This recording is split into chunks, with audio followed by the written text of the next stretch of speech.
For those of you who don't know me, my name is Ryan Williams, or I like to go with Ryan T. Williams as the brand, a bit like Michael J. Fox. That T. Thomas is my middle name. David Williams changed his name from David Williams because the name Williams is too common, so I'm already up against it, but we try. And a few of you may have seen me over the years in a set of action films. That was in My Secret Life. I've been a Hollywood actor. I don't know if anyone kind of guesses, it kind of splits opinion. It's not Brad Pitt, it's not Tom Cruise, it's fucking Matt Damon.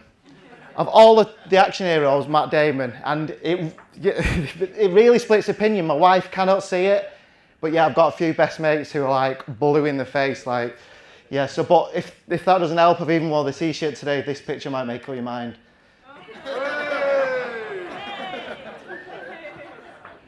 You know, I thought that was actually you for a minute.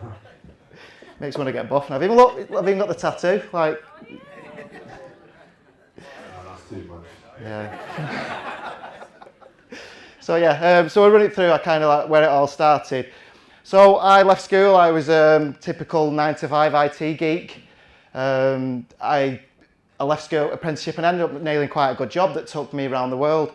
The best thing was going to South Africa in the World Cup. So this was an 18-year-old, I'm a massive football fan. Out of interest, is many people into football here today?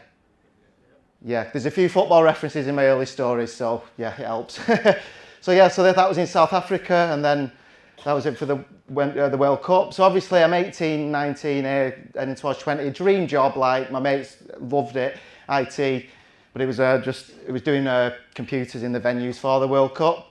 But along the way, like all, I met, the love of my life, I have to say that. She's not here, but if she catches me, yeah.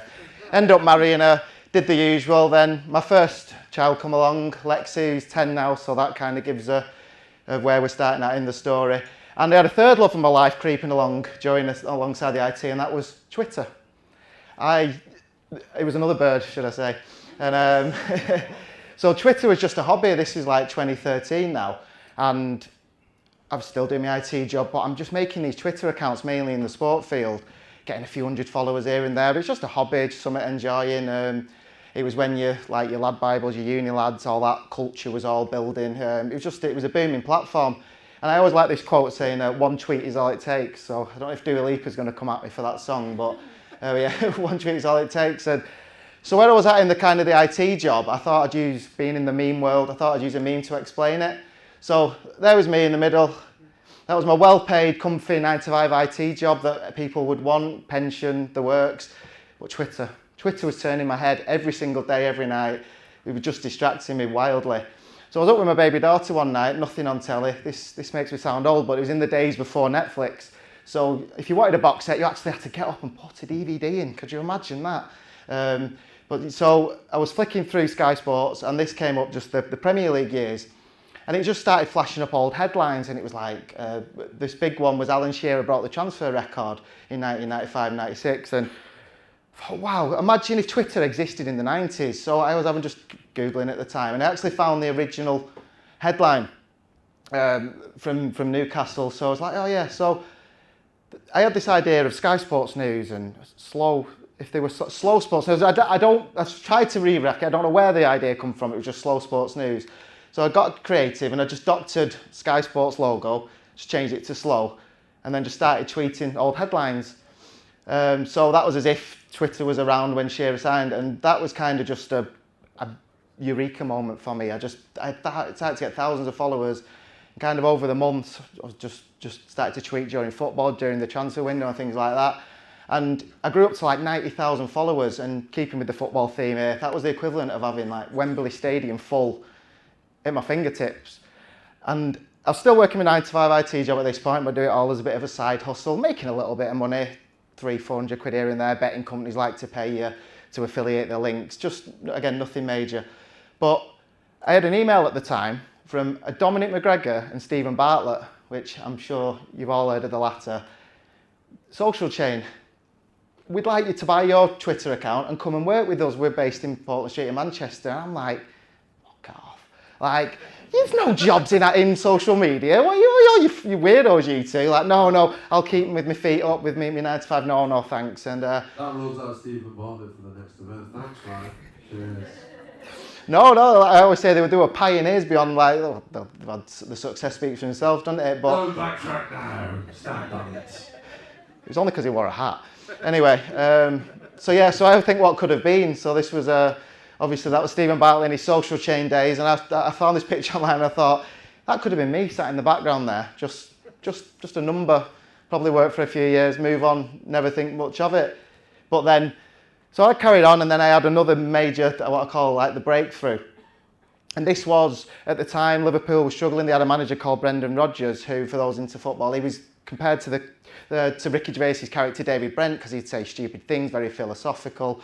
So I just made, because he was struggling at Liverpool, so a big club, so he'd say silly quotes, and like that one was there. United fans were all chanting to Brendan Rodgers, "You're sacked in the morning," but I flipped it in his head as if they were speaking about the other manager. And again, you can see the numbers that it did at the time, 3,000 retweets, and then that account just banged beyond belief, like 100,000, 150, 200. This was like, wow, this was it now. I'm doing things with this account, but I still wasn't overly sure where it would take me. It was still just a really fun hobby. And I got invited to something called the Football Blogging Awards. And then this is when the veil slipped, because it was a secret life at this moment. So they invited me saying, "Oh, we like your Twitter account, it's been voted for the best in social." Well, I was like, no, I don't want to come. They replied back going, "No, I suggest that you come. In other words, you've won." As they do in Hollywood to get the big stars then. Not that I was a big star, but yeah. So they wanted me to go. So I thought, well, I don't want to go up and collect the award as me. So what can I do? So I decided to take a mask. So my idea was to walk out on this like an absolute idiot at this awards ceremony, like just as if this was completely a viable idea. And anyway, I'm going to take it off because I'm like a dick. But so I took it with the best intentions, and then I sits down next to former footballer Stan Collymore was there, and people who know him obviously were in that neck of the woods. Sat down, and I apologised for this terrible accent. So he went, because he saw my name tag. Oh, it's deluded, Brendan! Everyone, it's deluded, Brendan! Oh yeah, it's deluded! Getting really excited, takes a bloody selfie of us, and Stan Collymore on Twitter, he's got, that's a screenshot, he had about 7,000 followers at the time, and he tweets the selfie of me and deluded Brendan, my mug. Well, it's out there then, isn't it? My friends start messaging, and then I had work colleagues going, "Oh, I didn't know you did all this," and yeah, so the mask had, completely, and then that was the selfie that he took, and that picture's taken me months to track down, but found it because he ended up deleting it apparently, so yeah, don't know what that says about me. But it was great to just the mask. I did win the award, and I did, that was the mask I did take up, but I didn't wear it because my big mug was out there anyway, so yeah, so at this point, probably with my deluded Brendan account, with Slow Sports News and a few others, I had like 500,000 followers, and I felt like Elton John at Glastonbury. And 500,000, I had this crowd in my hand, like, come on, what's next? But then this is where I met my fellow business partners, and what I called Twitter at the time was the Twitter mafia. And what I mean by that was there was, say, 30, 40 big accounts, but you got under the hood. There was about 10 or 12 different people ran them. You had your Lad Bible team, which was Sport Bible, Social Chain ran a load of them. Uni Lad were running a few, and then you had a few independent people.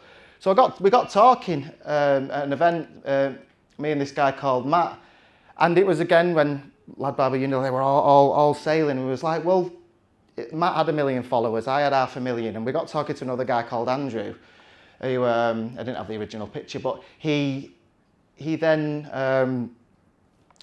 so we got together essentially, so between us we had 2 million followers, and it was like, right, we've got this huge reach now, what can we do with it? Like, we wanted some, and I say, I'm still at this point in my journey, still doing the IT job, but that was just kind of going out the window at that point, like, 2 million followers in it with 2 other lads, like, let's do this.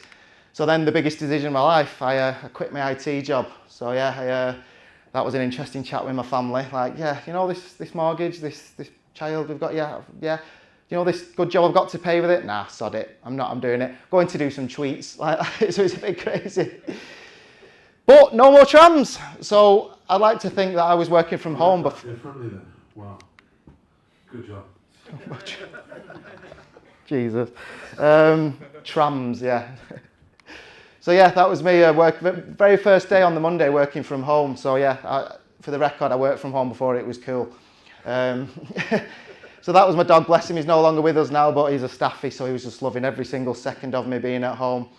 That was that horrible old garage. That's now my dining room. So we got our heads together and we thought, well, we've got all these football Twitter accounts. We were making decent bit between us, but we thought we need a generic brand, a Lad Bible, a Unilad, or what. So we made something called It's Gone Viral. And this was just, it was, long and short, it was an aggregator page to allow us just to post any viral trending clips that were going. It was the crass meme era, so that was like awful clothes in the 90s. Those who were a little bit younger in here, they were just really shit baggy clothes essentially, the 90s. But it was just like simple memes like that, and you wouldn't believe the engagement that would get. People would be tagging the friends, and then so the growth was absolutely flying. But obviously, as a threesome we'd got together, we didn't know what we was doing for that first year. So it was like, if it could go wrong, it did. So we had issues where it was just, I do like that gif, like this is fine, the house is burning down, but it's fine. We got out by copyright. We had people coming at us saying, that's my video, that's my photograph. A photographer did us for like 10 grand because we used his picture on a website. Yeah, it was just one of them first years we copyright again, so we lost all our Facebook accounts, so we couldn't post on the pages. Yeah, it was one of those real baptisms of fire, but from that it allowed us to kind of learn and move forward. So carry on growing. It's Gone Viral. We grew some other sub pages, like Go Fetch was a dog page, Ultimate. So yeah, I was just living the dream, just getting to post on social media and getting paid for it. And then in my personal life, I then became a father of two and a startup business. So my second child had come along, working from home. Anyone who's got kids in here, it wasn't viable, especially with a newborn. So I had to escape. So yeah, there was time to escape at that point, but then that allowed me to get a little 3-man office just down the road from myself in Rochdale, which is north of Manchester. Not the most glamorous of places, but a bit like Aaron said on his talk, I was so proud of that little office. Like my dad called me out, paint it and all that. So that was he's my eldest now, Lexi. That was obviously my newer daughter, Mia. The works, and then from within that complex, we got bigger and better, and we did the thing that you all have to do in social media. We got a ping pong table, didn't we? We were the dog's bollocks, like, sending me mates on playing ping pong. What do you do all day long? Yeah, this is it. Like, it just seemed cliche, and obviously the beer fridge was in there somewhere. But what came along, obviously, with It's Gone Viral, well, not to say obviously, on It's Gone Viral was food videos were banging, but food videos to the extreme. So you'd get like, you buy loads of KFC, make a big video platter, you'd get a Greggs, you'd make lots. So one of the videos we made at the time was the KFC gravy fountain. So we just bought loads of KFC gravy, put it in a chocolate fountain. But yeah, so this is my job, like this is fantastic. And obviously it's an expense, isn't it? So we bought the food through the business, probably about 4 or 5 of us involved at this point. What do you do at the end of it? You got to eat it, haven't you? So I'm working all hours God sends, eating this shit every day. So what happened? Fat Ryan appeared, didn't he? Like, without realising it, Fat Ryan was here, and thought he was here to stay for a... Ate Matt Damon. Well, yeah. Yeah, well, I ate Matt Damon, and I realised at the time that I'd become Mark from The Chase. So it's like...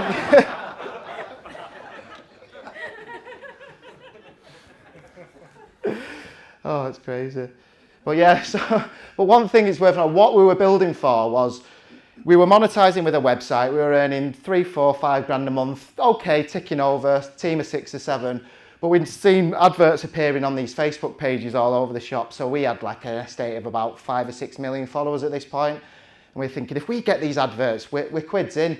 So then it happened, the moment we were all waiting for, we woke up to the message from Facebook. It was a kaboom. It was, you are now eligible to monetize your pages. So it was like, get in like that. So suddenly overnight, like our earnings probably they flew through the roof. So we were probably earning about 200 grand a year at that point from the website, from a few client deals, from brand work. And at that point, it literally went from that to 2 million a year because we were monetizing 5, 6 million Facebook followers overnight. Yeah.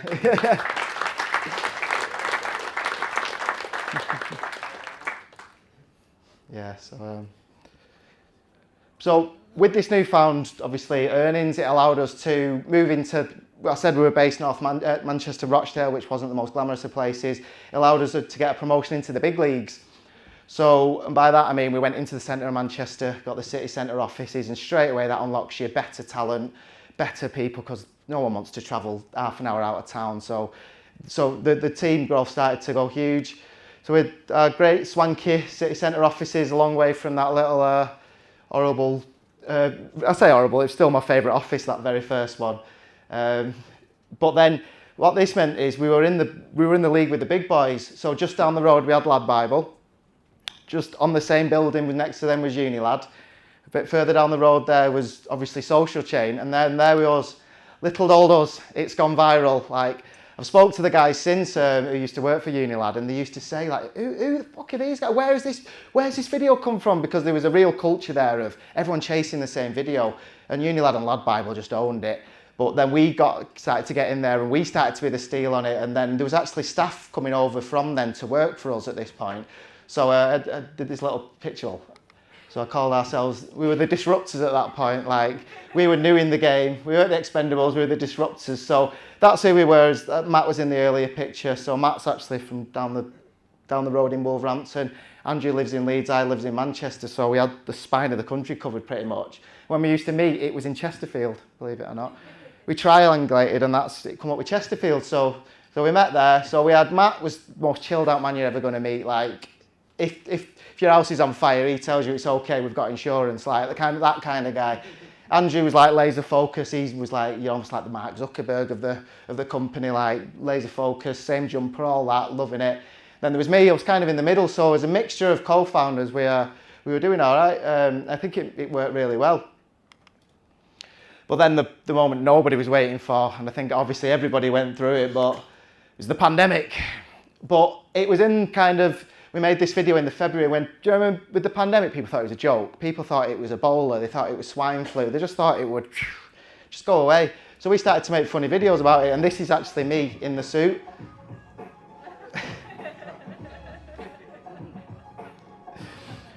We got this idea, we saw someone genuinely had a hazmat suit on the tram in Manchester at the time. They were that paranoid. I was like, right, got an Amazon, ordered our own.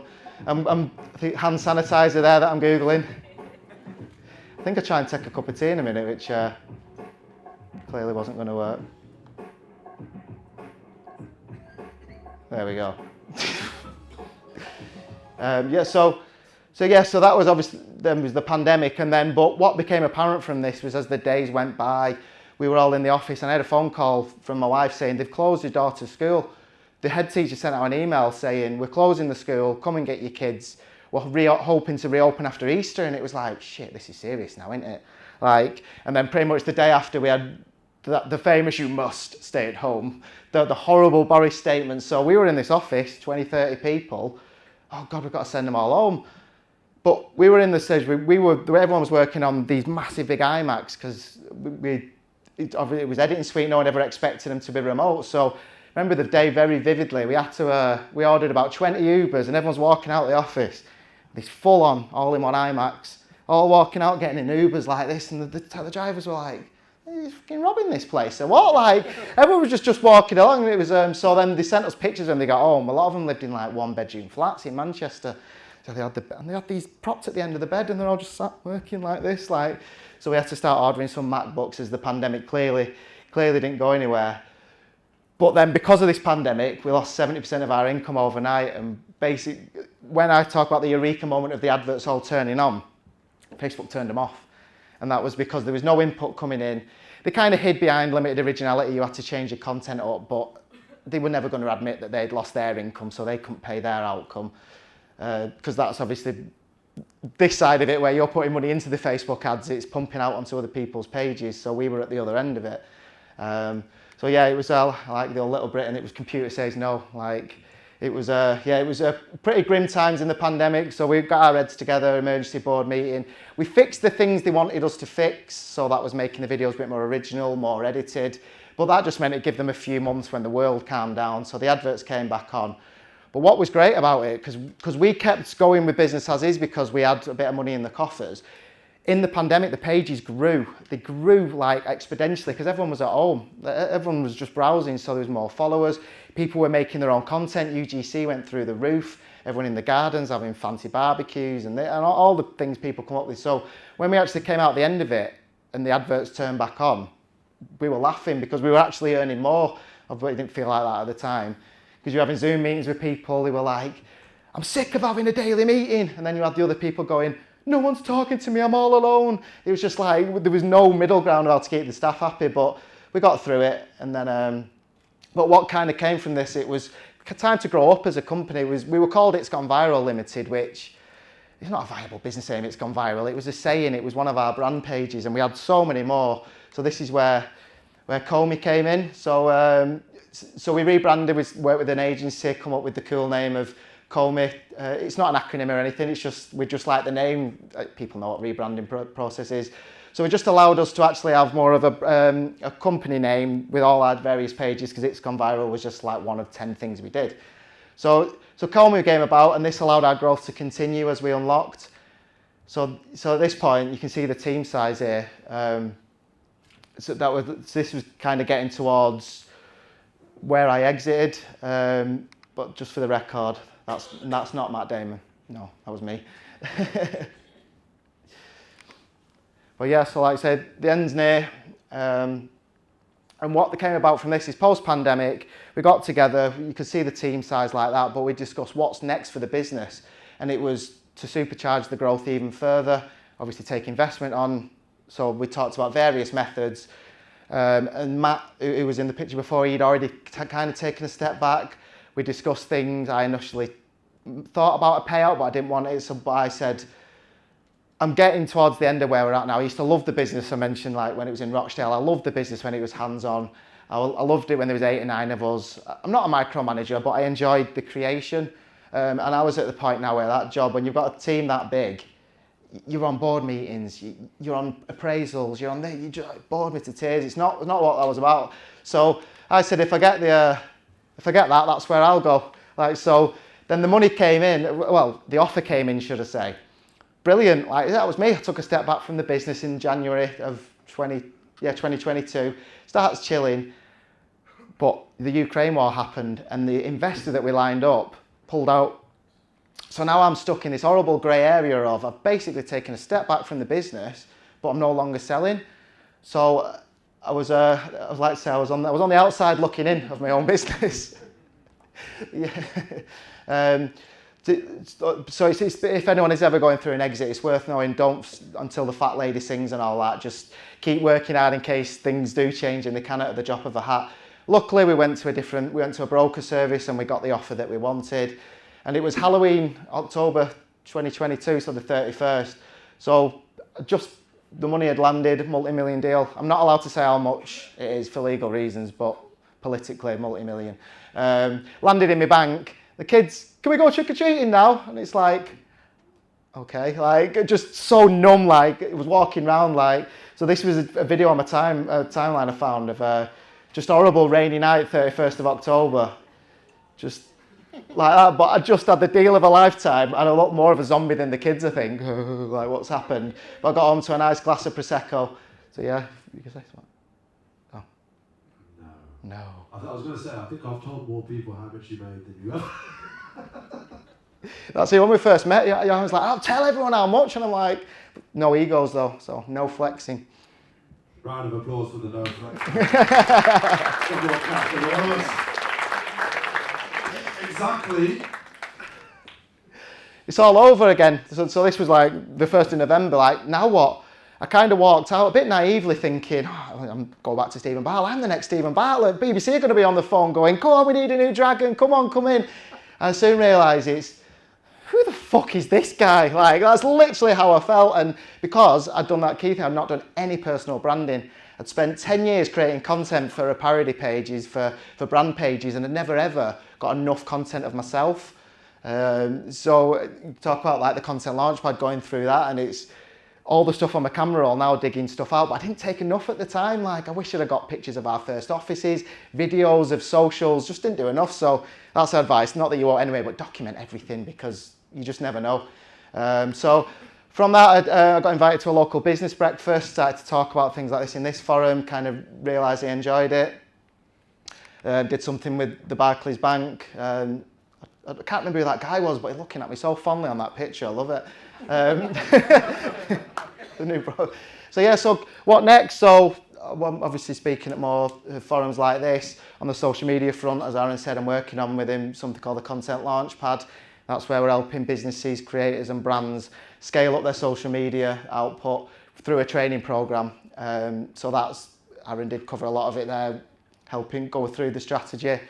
And we met a few months ago. Then Aaron says, "Come down. I'm book a room in Manchester with Louis. Yeah, we'll create some stuff." I didn't have a clue what we were doing, and then this was kind of the outcome. This is the behind the scenes one. We'll get the volume up. Another social media marketer who's fucking shit. Adrian Williams. It's a slur, isn't it, mate? I know what. It's rough. Right.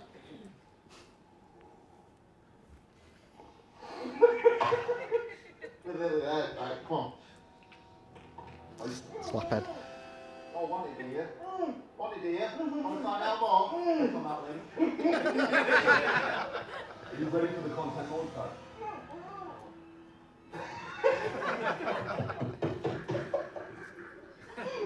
Whatever. Oh. Sick bastard.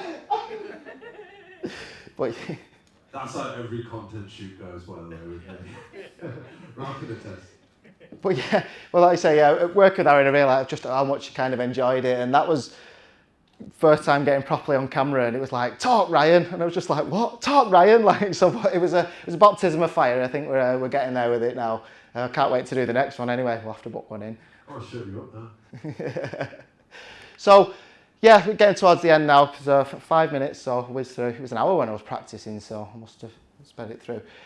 So a few takeaways is just be a risk taker, and by this I mean not stupid risks, calculated risks, but nothing will ever be handed to you unless you try it, kind of thing. And it's try different things and work out why it's failed, work out why it's not.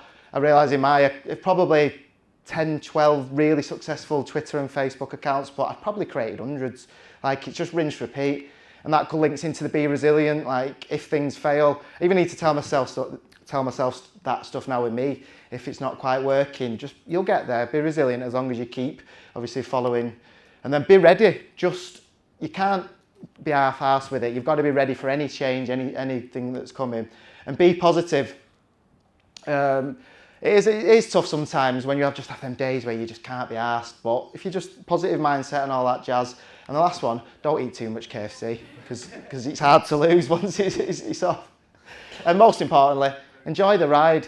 Like at the end of all this now, like I've got off that roller coaster. You don't realise when you're on it, so just enjoy it while you're doing it. So yeah, so the final thoughts. I've obviously come into a nice amount of money from this exit. No flex. But we still live in the same house. I've got the same car I drove, but what we are doing is making a future and a life for my kids. So we love going to Tenerife. Like, that's 20 stories in Manchester, which it's just a really nice restaurant. So also my friend said to me, God help your kids when they go on the first date and the lad wants to take them to Nando's and she tells them to fuck off. So, and then that was an amazing trip we had to Lapland just after the exit again. Things I wouldn't be able to do if I hadn't done it. So, and then this last quote is, people say, oh, money's not important. Well, it doesn't kind of fix everything, but it's a great quote. Money can't buy you happiness, but it does bring you a more pleasant form of misery. So, in other words, the money's great if you use it right, but it doesn't fix everything if, you know, all the jazz. So yeah, I've been Ryan Williams, Matt Damon, Mark from The Chase, whatever you want to call me. So yeah, drop me a follow on Instagram.